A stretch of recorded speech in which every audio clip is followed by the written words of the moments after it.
नमस्कार, आप देख रहे हैं वीएनएम टीवी और न्यूज स्टूडियो से मैं हूं सपना। कौन सी है दिन भर की खबरें देखेंगे विस्तार से, लेकिन उससे पहले नजर आज की सुर्खियों पर।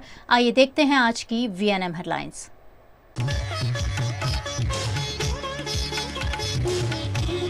यूपी के माफिया अतीक अहमद को उम्र कैद की सजा, साबरमती जेल वापस लाने की तैयारी।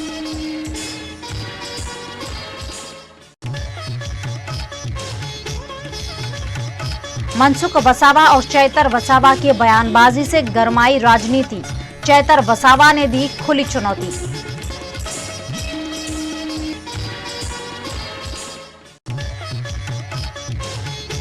और पहला international wheelchair cricket tournament Bharat ने जीता, वडोदरा में टूर्नामेंट संपन्न।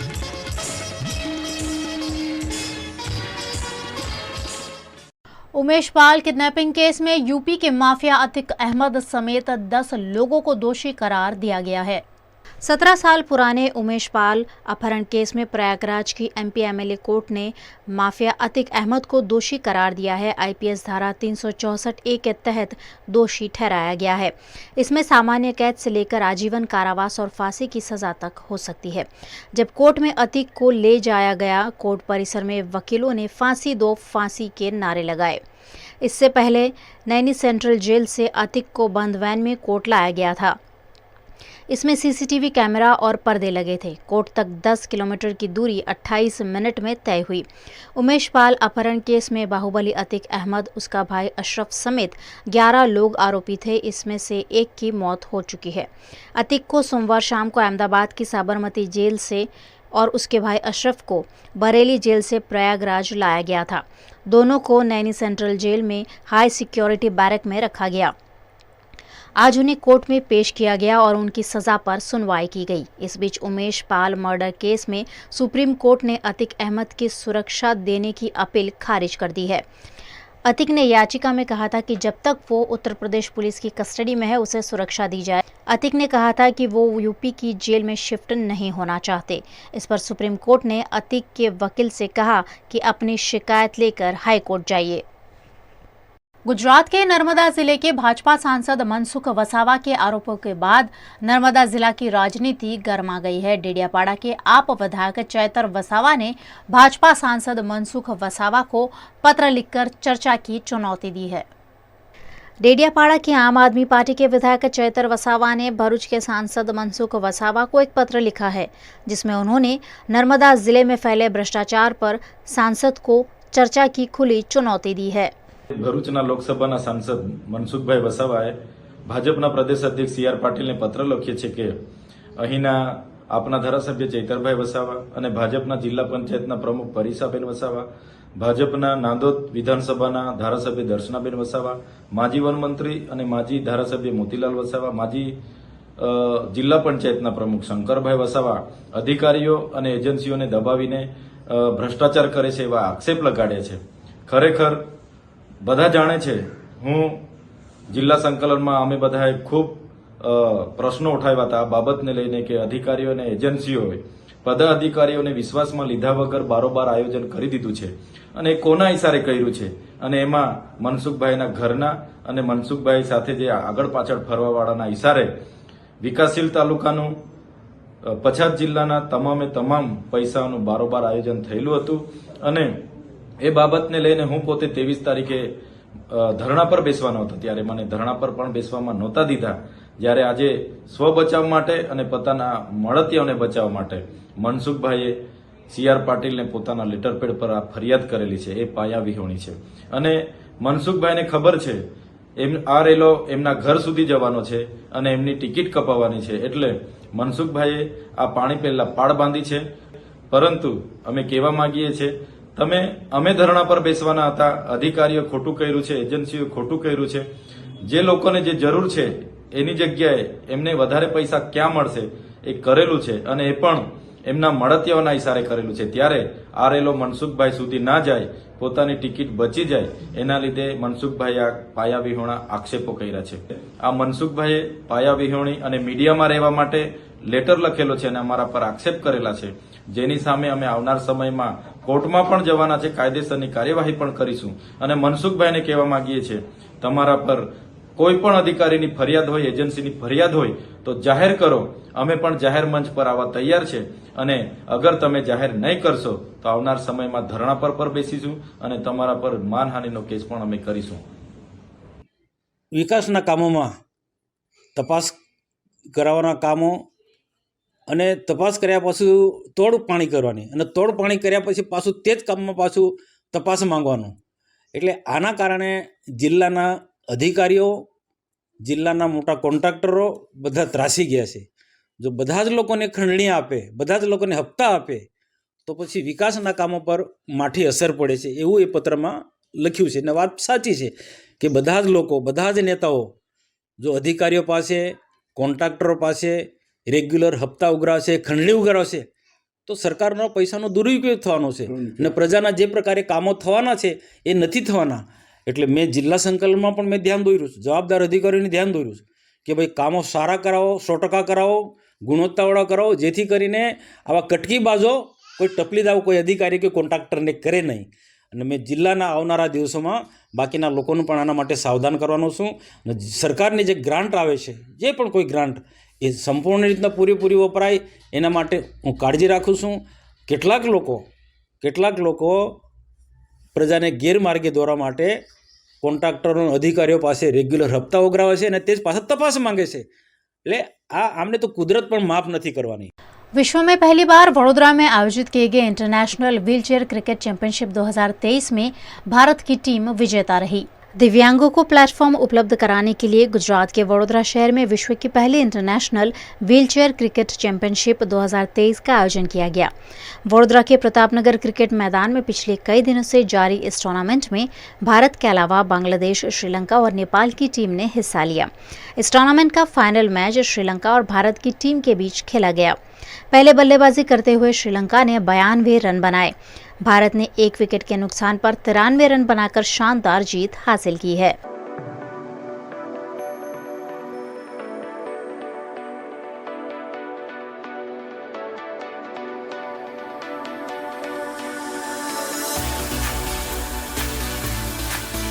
इंडियन व्हीलचेयर क्रिकेट चैंपियनशिप 2023 का इधर बड़ौदा में आयोजन किया गया है। हमारे साथ sports authority of Gujarat Harsh Sanghavi ji ने बहुत सहकार दिया। Vadodara municipal corporation, Bharatiya Janata Party Vadodara, Hindu blood bank, Simi global school, Gandhar oil, rebel, right business avenue और जो पुलिस क्रिकेट ग्राउंड दिया उसके लिए मैं पुलिस का भी बहुत शुक्रिया अदा करता हूँ। पूरे वर्ल्ड में पहली बार ये 4 देश का टूर्नामेंट हो रहा है, एक साथ 4 देश खेल रहे हैं, इंडिया, नेपाल, बांग्लादेश एंड श्रीलंका का।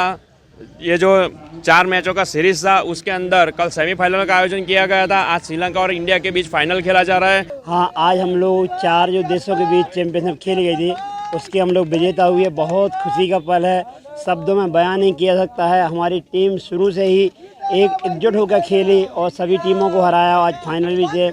हमारे इंटरनेशनल लेवल पर पहला रूल के साथ जो आधिकारिक तौर पर चैंपियनशिप होती है वो आज खेली गई है और हम लोग उसके विजेता हुए। बहुत खुशी की बात है।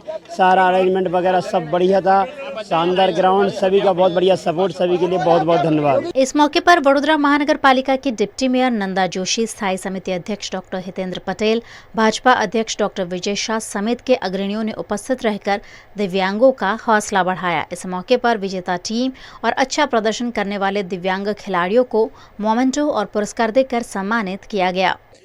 गुजरात की व्हीलचेयर क्रिकेट एसोसिएशन, जिनमें पार्थ भाई पटेल, कमलेश भाई पटेल और रघु भाई, ये सब लोगों ने मिलकर इतना सुंदर आयोजन किया है। सभी के वीज़ा की व्यवस्था की है। हर एक टीम की अपने अपने देश में टूर्नामेंट करके उसमें से जो सबसे अच्छे 15 खिलाड़ी है इनको इन्होंने चुना है और वो सबको बड़ौदा तक लाने ले जाने की, यहाँ पर रहने की, खाने पीने की सभी व्यवस्था इनके माध्यम से बड़ौदा म्यूनिसिपल कॉरपोरेशन और अन्य बड़ौदा की सभी सेवाभावी संस्था के माध्यम से हुआ है। एक अलग प्रकार का स्पोर्ट्स है क्योंकि जो लोग को हम दिव्यांग मानते हैं, माननीय प्रधानमंत्री श्री नरेंद्र भाई मोदी जी ने जिनको दिव्यांग का एक अच्छा सा नाम दिया है, वैसे लोगों के बीच में ये क्रिकेट की टूर्नामेंट और ये टूर्नामेंट में 5 दिन तक दिन के धूप में ये लोग खेलते रहे। जिस तरह से ये लोग खेले, सही में इनके जज्बात को हम सलाम करते हैं और आने वाले समय में इसी तरह की टूर्नामेंट का हम आयोजन करेंगे, ऐसा इनको वादा करते हैं। जैसे जैसे आधार कार्ड और पैन कार्ड लिंक करने की आखिरी तारीख नजदीक आ रही थी, लोगों की टेंशन बढ़ रही थी, लेकिन सरकार ने फिलहाल उसे टाल दिया है। सरकार ने पैन आधार को लिंक करने की डेडलाइन 31 मार्च से बढ़ाकर 30 जून 2023 कर दी है। Central board of director tax CBDT ने प्रेस रिलीज जारी कर ये जानकारी दी है। आधार पैन लिंकिंग की डेडलाइन पहले कई बार बढ़ाई जा चुकी है। सबसे पहले इसकी डेडलाइन 31 मार्च 2022 थी, तब लिंकिंग प्रोसेस फ्री थी। 1 अप्रैल 2022 से 500 रुपये फीस लगाई गई थी और 1 जुलाई 2022 से फीस बढ़ाकर 1000 रुपये कर दी गई है। बंगाल टाइगर देखने के लिए अब आपको बंगाल जाने की कोई ज़रूरत नहीं पड़ेगी, क्योंकि गुजरात में अहमदाबाद के कांकरिया जू में औरंगाबाद से 2 बंगाल टाइगर्स लाए गए हैं। गुजरात के अहमदाबाद के कांकरिया प्राणी संग्रहालय ने औरंगाबाद के जू के साथ प्राणियों और पक्षियों का आदान प्रदान किया है। अहमदाबाद जू से कई पक्षियों और प्राणियों को औरंगाबाद भेजा गया है। वहीं औरंगाबाद से 2 रॉयल बेंगल टाइगर अहमदाबाद लाए गए हैं, जिसमें से एक का नाम रंजना और दूसरी बाघिन का नाम प्रतिभा है। इन बाघिनों की उम्र करीब 2 साल की है। इन बाघिनों का क्वारंटाइन पीरियड हाल ही में पूरा हुआ है। ऐसे में बाघिन को कांकरिया के प्राणी संग्रहालय में रखा गया है। गर्मियों में कांकरिया आने वाले लोगों में ये बंगाल टाइगर आकर्षण का केंद्र बनेंगे।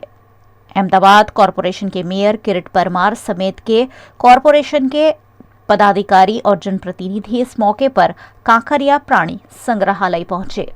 VNM TV पर आप देख रहे हैं दिन भर की खबरें। वक्त हो चला एक छोटे से ब्रेक का, कहीं जाइएगा नहीं, जल्द लौटेंगे कुछ और खास खबरों के साथ। देखते रहिए VNM न्यूज।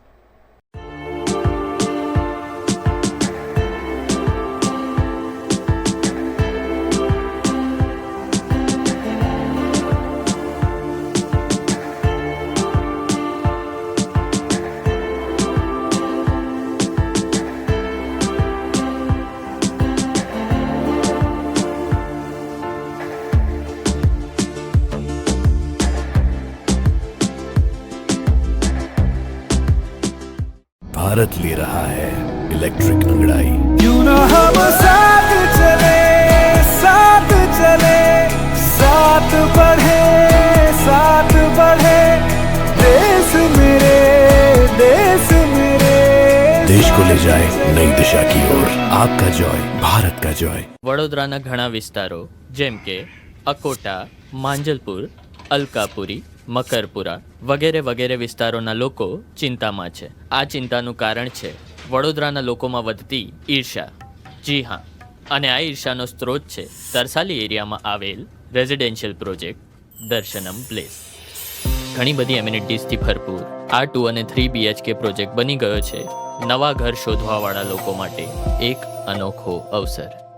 भारत ले रहा है इलेक्ट्रिक अंगड़ाई। क्यों ना हम साथ चले, साथ चले, साथ बढ़े, साथ बढ़े, देश मेरे, देश मेरे।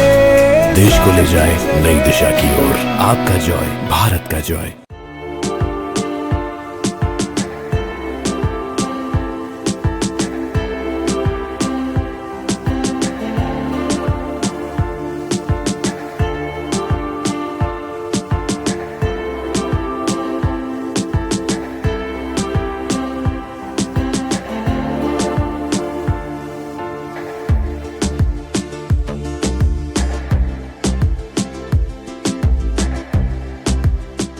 गुजरात के वडोदरा में कांग्रेस के विपक्ष नेता अमीर रावत ने म्युनिसिपल कमिश्नर को पत्र लिखकर विनायक लॉजिस्टिक्स से 42 करोड़ की रिकवरी और एबलॉन एनर्जी से 62 करोड़ की रिकवरी मामले जवाब मांगा है।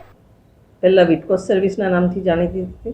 વિટકોસ સર્વિસીસ હતી ત્યારે કોર્પોરેશનને લગભગ 17 થી 18 લાખ રૂપિયા કોર્પોરેશનને સામેથી દર વર્ષે જે પ્રોફિટ શેરિંગ છે એમાં કોર્પોરેશનને મળતા હતા। એના પછી એ જ સર્વિસ, એ જ ટાઈપની સર્વિસ વિનાયક લોજિસ્ટિક્સના નામ પર આપવામાં આવી અને કોર્પોરેશન દર મહિને 1.25 કરોડ રૂપિયાથી વધારેનું ચૂકવણું અમને કર્યું છે અને છેલ્લા 5 વર્ષમાં લગભગ 72 કરોડથી વધારેનું ચૂકવણું જ્યારે કોર્પોરેશને આ સર્વિસીસને કર્યું છે। તો વિટકોસ સર્વિસ અને વિનાયક લોજિસ્ટિક્સમાં નાગરિકોને શું લાભ મળ્યો? કારણ કે જેટલી બસ વિટકોસ વખતે ચાલતી હતી એટલી જ હમણાં ચાલે છે એ જ રૂટ્સ પર ચાલે છે ને એ જ ટાઈપની સર્વિસ છે, તો આ અત્યારે અચાનક જ્યાં 18 કલાકનું પ્રોફિટ લેતા હતા એની જગ્યાએ 72 કરોડનું ચૂકવણું 5 વર્ષમાં કર્યું, અને એમાં બી જે બસીસને સર્વિસીસના રૂલ્સ હતા એમાં ક્યાંક અવલંઘનો થયા છે ને એ બધાનો સરવાળો કરતાં લગભગ 42 કરોડ રૂપિયાનું ડિડક્શન કરવાના બિલોમાંથી બાકી રહી ગયા છે. આ બાબતે પુરાવા સહિત અમે 4 મહિના અગાઉ ચૂંટણી પહેલાં રજૂઆત કરેલી અને અવારનવાર એનું ફોલોઅપ કરી અને ડેપ્યુટી મ્યુનિસિપલ કમિશનર પ્રજાપતિ સાહેબ અને પાની સાહેબને આનું ફોલોઅપ કર્યું છે કમિશનરશ્રીને, પણ આજ દિન સુધી એમના પર કોઈ બી કાર્યવાહી થઈ નથી કે કોઈ પગલાં નથી થઈ દીધા. આ જ રીતના એબ્લોન એનર્જી લિમિટેડમાં લગભગ 8.5 લાખ ટન કચરો અનટ્રીટેડ સેકન્ડ લેન્ડફિલ સાઇટની સાઇટ પર પડ્યો છે. કોર્પોરેશન પાસે ઓફિશિયલી લેન્ડફિલ સાઇટ નથી ને આ કચરાના લીધે 2.5 વર્ષથી લગભગ 2 વર્ષથી લેન્ડફિલ સાઇટનું કામ ચાલુ નથી થયું ને આ જે લીગસી વેસ્ટ જનરેટ થયો એને ટ્રીટ કરવામાં લગભગ 62 કરોડ રૂપિયાનો ખર્ચો થશે. તો આ બાબતે બી યોગ્ય કાર્યવાહી કરવા પત્ર લખેલો. આ બંને કેસમાં આજ દિન સુધી કોર્પોરેશનમાં મ્યુનિસિપલ કમિશનરશ્રીએ કોઈ કાર્યવાહી કરી નથી. અમે અવારનવાર રિમાઇન્ડર આપ્યા છે. આજે ફરી એક રિમાઇન્ડર સાથે પત્ર લખ્યો છે કે હવે જો કાર્યવાહી નહીં થાય તો ગાંધી ચિંધ્યા માર્ગે અમે આંદોલન કરવાની ફરજ પડશે, કારણ કે આ ભ્રષ્ટાચાર થયો છે, દેખીતો છે ને આ ભ્રષ્ટાચારની સામે પગલાં નહીં લેનાર વ્યક્તિની સામે બી આક્ષેપ એ જ રીતના થાય કે એને કેમ છાવરી રહ્યા છે. राजस्थान सरकार द्वारा लाए गए राइट टू हेल्थ बिल पर अहमदाबाद मेडिकल एसोसिएशन द्वारा काली पट्टी पहनकर विरोध प्रदर्शित किया गया। राजस्थान की अशोक गहलोत सरकार ने 21 मार्च को विधानसभा में right to health bill pass किया, लेकिन इस बिल का देश भर में विरोध हो रहा है। करीब हफ्ते भर से राज्य के डॉक्टर हड़ताल पर है।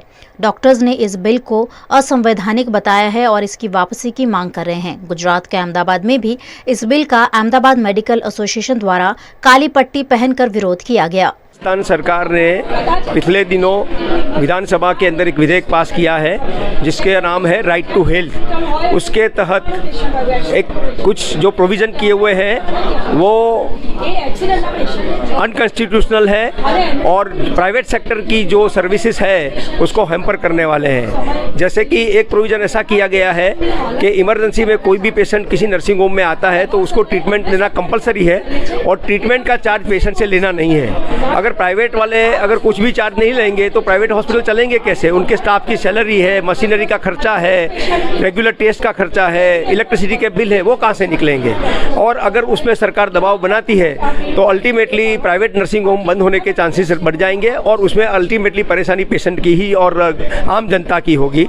कलेक्टर सर है उन सबको हम लोग आवेदन पत्र दे रहे हैं, क्योंकि आज ये राजस्थान में हो रहा है और धीरे धीरे ये हर एक स्टेट में होने वाला है, भारत के हर एक स्टेट में होगा।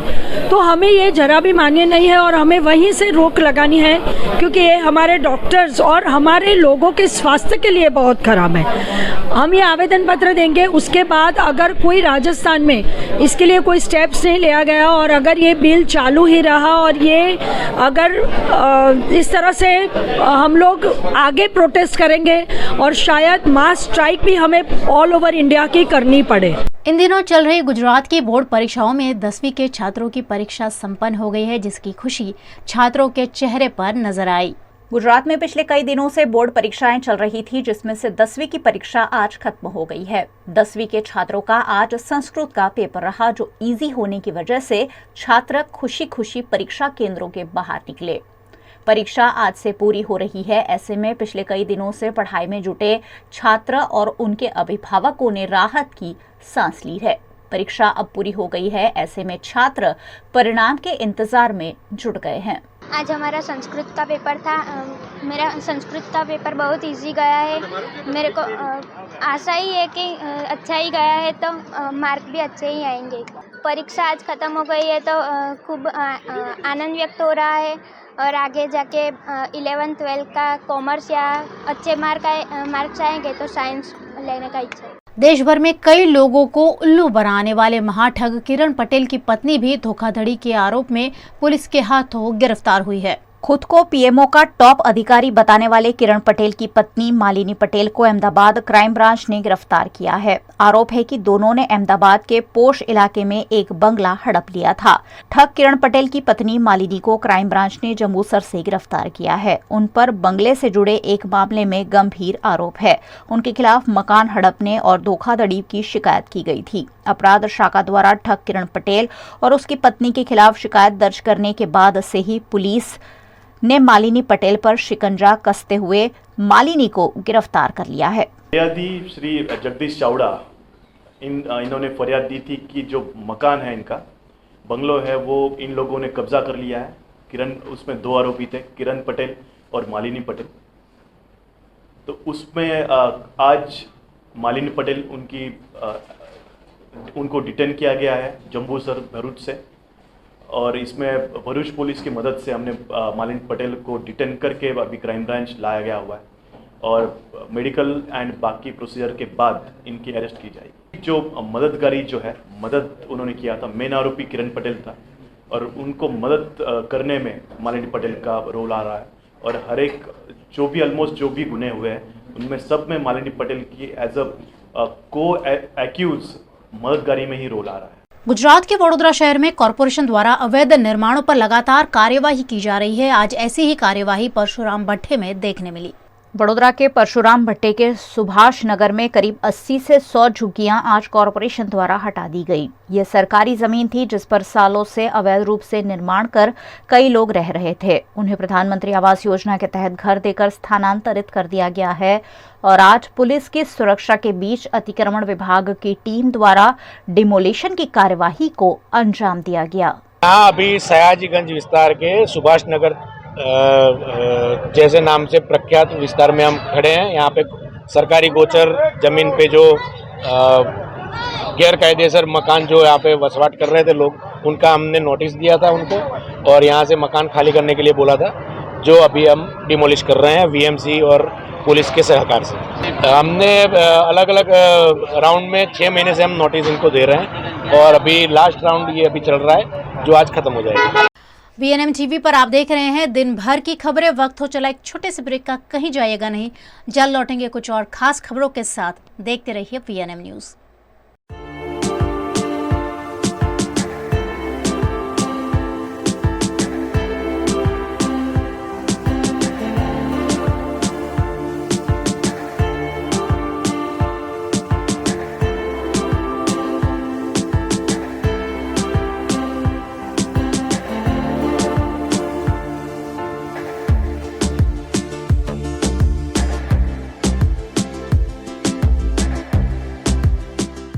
भारत ले रहा है इलेक्ट्रिक अंगड़ाई। क्यों ना हम साथ चले, साथ चले, साथ बढ़े, साथ बढ़े, देश मेरे, देश मेरे।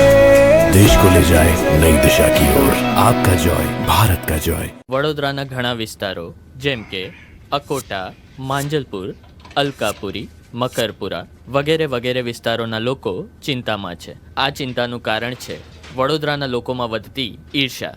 જી હા, અને આ ઈર્ષાનો સ્ત્રોત છે તરસાલી એરિયામાં આવેલ રેઝિડેન્શિયલ પ્રોજેક્ટ દર્શનમ પ્લેસ। ઘણી બધી એમિનિટીઝથી ભરપૂર આ 2 અને 3 BHK પ્રોજેક્ટ બની ગયો છે નવા ઘર શોધવાવાળા લોકો માટે એક અનોખો અવસર। भारत ले रहा है इलेक्ट्रिक अंगड़ाई। क्यों ना हम साथ चले, साथ चले, साथ बढ़े, साथ बढ़े, देश मेरे, देश मेरे। देश को ले जाए नई दिशा की ओर। आपका जॉय, भारत का जॉय।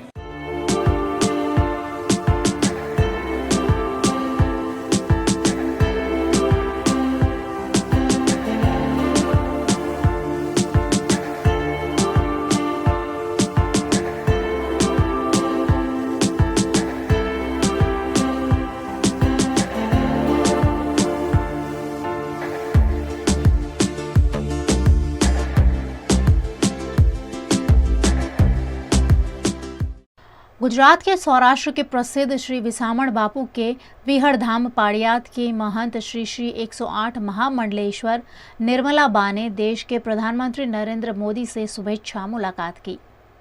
देश के प्रधानमंत्री नरेंद्र मोदी से मिलने पाड़ियात की महंत महामंडलेश्वर निर्मला बा, विहड़ धाम के संचालक भैलू बापू, गायत्री बा, दिया बा और बाल ठाकर पृथ्वीराज बापू समेत का पूरा ठाकर परिवार भारत के प्रधानमंत्री नरेंद्र मोदी से मिलने दिल्ली पहुंचा। यहां उन्होंने प्रधानमंत्री से मिलकर कश्मीर में धारा 370 हटाने, अयोध्या में राम जन्मभूमि पर राम मंदिर का नवनिर्माण शुरू करने, काशी में विश्वनाथ महादेव मंदिर से गंगा जी तक अतिक्रमण दूर करने, मंदिर निर्माण, सनातन हिंदू संस्कृति को उजागर करने और वसुधैव कुटुंबकम की भावना लोगों में जागरूक करने जैसे कई कार्यों पर प्रधानमंत्री मोदी का अभिनंदन करते हुए उन्हें शुभकामनाएं दी। साथ ही इस मौके पर विसामण बापू के फोटो वाली पोस्ट टिकट भारत सरकार द्वारा मंजूर किए जाने पर प्रधानमंत्री का आभार भी प्रकट किया गया। प्रधानमंत्री मोदी पाड़ियात के विहड़धाम से और वहां चलने वाली सामाजिक गतिविधियों के बारे में जानते हैं। ऐसे में प्रधानमंत्री ने भी ठाकर परिवार से मिलकर खुशी व्यक्त की। गुजरात के वडोदरा शहर में अखिल भारतीय विद्यार्थी परिषद द्वारा एमएस यूनिवर्सिटी में ब्लड डोनेशन कैंप आयोजित कर छात्रों को सामाजिक उत्तरदायित्व निभाने का अवसर प्रदान किया गया। रक्तदान महादान के इस सूत्र को सार्थक करते हुए भारतीय जनता पार्टी की छात्र विंग, अखिल भारतीय विद्यार्थी परिषद और सेवार्थ विद्यार्थी संगठन द्वारा शहीद दिन के उपलक्ष्य में वडोदरा की एमएस यूनिवर्सिटी में ब्लड डोनेशन कैंप आयोजित किया, जिसमें करीबन 150 से ज्यादा लोगों ने शिरकत की और जरूरत के समय पड़ने वाली रक्त की जरूरत को पूरा करने के लिए स्वैच्छिक रूप से रक्तदान किया। આપણે સૌને ધ્યાનમાં જે રક્તદાન છે, મહાદાન છે, તો એના નિમિત્તે શહીદ દિવસના નિમિત્તે એમએસ યુનિવર્સિટીના અંદર 150 યુનિટનું ટાર્ગેટ વિદ્યાર્થી પરિષદનું છે, 150 થી 200 યુનિટ કરતાં વધુ થાય અને એની અંદર એસએફએસના સંયોજક દર્શિતભાઈ જાસાની અને સહસંયોજક નીલભાઈ પ્રજાપતિ વિદ્યાર્થી પરિષદના પ્રદેશમાંથી ઉપસ્થિત રહ્યા છે। गुजरात के वडोदरा में नीलांबर सर्कल निकट एक बेकाबू महिला कार चालक ने पीछे से दिव्यांग युवक को टक्कर मारकर हादसे को अंजाम दिया।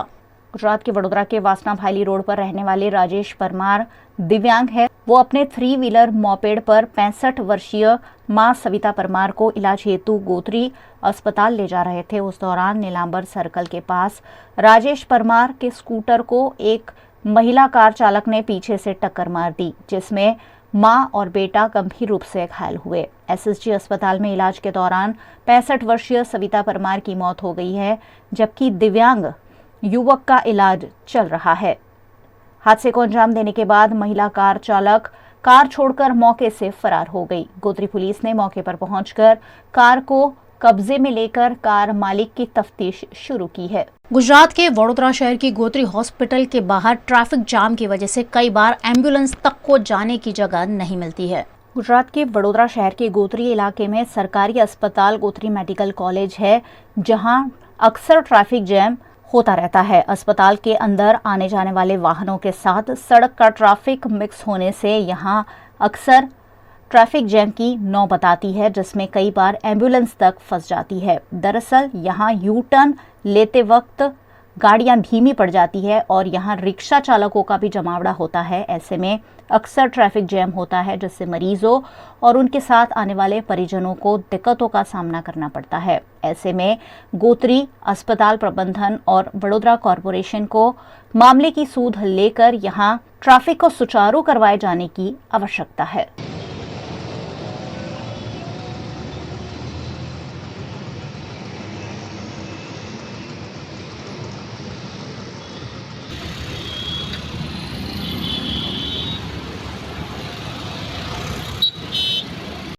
वीएनएम न्यूज़ स्टूडियो से ये थी दिन भर की खबरें। वीएनएम टीवी की सभी खबरें आप यूट्यूब, फेसबुक, इंस्टाग्राम के अलावा ओटीटी प्लेटफॉर्म पर लाइव देख सकते हैं।